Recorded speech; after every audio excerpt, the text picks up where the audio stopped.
সন্দেশখালীতে আমরা এই মুহূর্তে রয়েছি। তুমি দেখতে পাবে ছবিটি, সেটা হচ্ছে বিজেপি মহিলা মোর্চার প্রতিনিধি দল। তারা সন্দেশখালী এলাকার বেরমজুরের বটতলা যে জায়গায়, সেখানে এসে পৌঁছেছেন। ফাল্গুনী পাত্র তিনি রয়েছেন এবং থেকে একবার গ্রামবাসী যারা রয়েছে তাদের সঙ্গে কথা বলছেন। আমরা রক্ষা করতে গেলে তখন আমাদের উপরে মারধর করছে, এমন কুৎসিত ভাষায় ভাষা দিচ্ছে সে শোনার মাথা না। আর গাড়ি চলতি গাড়িতে লাফিয়ে লাফিয়ে যে নামছে, নেমে মাত্র মারছে। আপনার অভিযোগটা কি? পুলিশরা করছে আর টিএমসির গুন্ডা বাহিনীরা করছে, আর কারা করবে? মারধর করছে, ছেলেদের তুলতে আসে। আমরা যখন হচ্ছে যাচ্ছি লাঠি চাটা নিয়ে রক্ষা করতে যাচ্ছি ছেলেদের, তখন আমাদের উপরে মারধর করছে, এমন মারধর করছে হসপিটাল ভর্তি করতে হয়েছে। আমার কাছে সব রিপোর্ট আছে। সাধারণ মহিলারা আছে যারা বারবার করে এখান থেকে আমাদেরকে ফোন করছে, বারবার করে তারা বলছে যারা অসহায় বোধ করছে।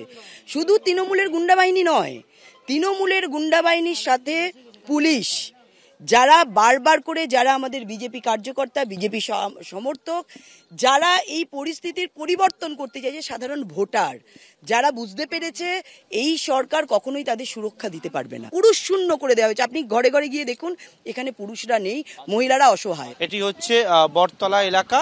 সেই বটতলা এলাকায় কিন্তু বিজেপির যারা কর্মী সমর্থক রয়েছেন তারা আসছেন এবং প্রতিনিধিদের সঙ্গে কথা বলছেন। খুব ভয়ে আতঙ্কের মধ্যে আছে, কারণ এত মার মেরেছে মেয়েদেরকে, ছেলেদেরকে। হসপিটাল তো ভর্তি আছে, আর যারা বাড়িতে অল্প মার খেয়েছে তারাও বাড়িতে খুব আক্রান্তভাবে পড়ে আছে। আর পুলিশরা এত গালিগালাজ করেছে, মেয়েদেরকে এত ভাবে মেরেছে, তারা উঠেও দাঁড়াতে পারছেন। ছেলেদের মেয়েদের পুরো বিলে অতটা করে জল ওইভাবে তাড়িয়ে তাড়িয়ে মারছে। পুলিশ পরে জলে চুবিয়ে মারছে। এটা কি পুলিশের নেতৃত্বে? আমাকে তো মেরেছে,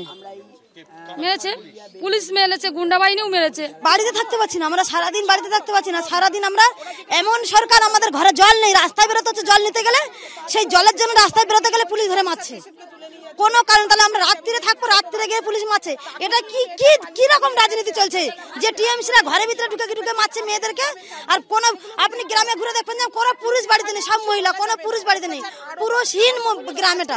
মেয়েদের একদম জীবন শেষ, এরকম অবস্থা। মেয়েরা থাকতে পারবে না বাড়িতে, একটা পুরুষ বাড়িতে নেই। দেখতে পাচ্ছ যে এইখানে কিন্তু অনেকেই এই মুহূর্তে এসেছেন গ্রামের বাসিন্দারা। তারা বিজেপি মহিলা মোর্চার যারা প্রতিনিধি দল রয়েছে তাদের কাছে যে অভিযোগ, যে আতঙ্কের পরিস্থিতি কোন জায়গায় এখন তাদের বর্তমানে, সেই বিষয়গুলো কথায় কিন্তু জানাচ্ছেন। আমি খুব কষ্টের মধ্যে আছি, বা বলতে পারছি না, আমি খুব কষ্টের চিন্তার মধ্যে আছি। আমি হসপিটালে ভর্তি, মেরে হাত ভেঙে ফেলেছে। কাঁদবেন না মাসিমা, কাঁদবেন না, কাঁদবেন না, কিচ্ছু হবে না। আজকে অপারেশন হচ্ছে। এখন বলছে শ্বাস করছে, ডাক্তার এসে এখন বলছে আমি বেলার দিকে ছেলেটা আছে, বলছে মা আমি পরে বলছি ডাক্তারবাবু এখন ঢুকেছে, আমি পরে কথা বলবো তোমার সঙ্গে।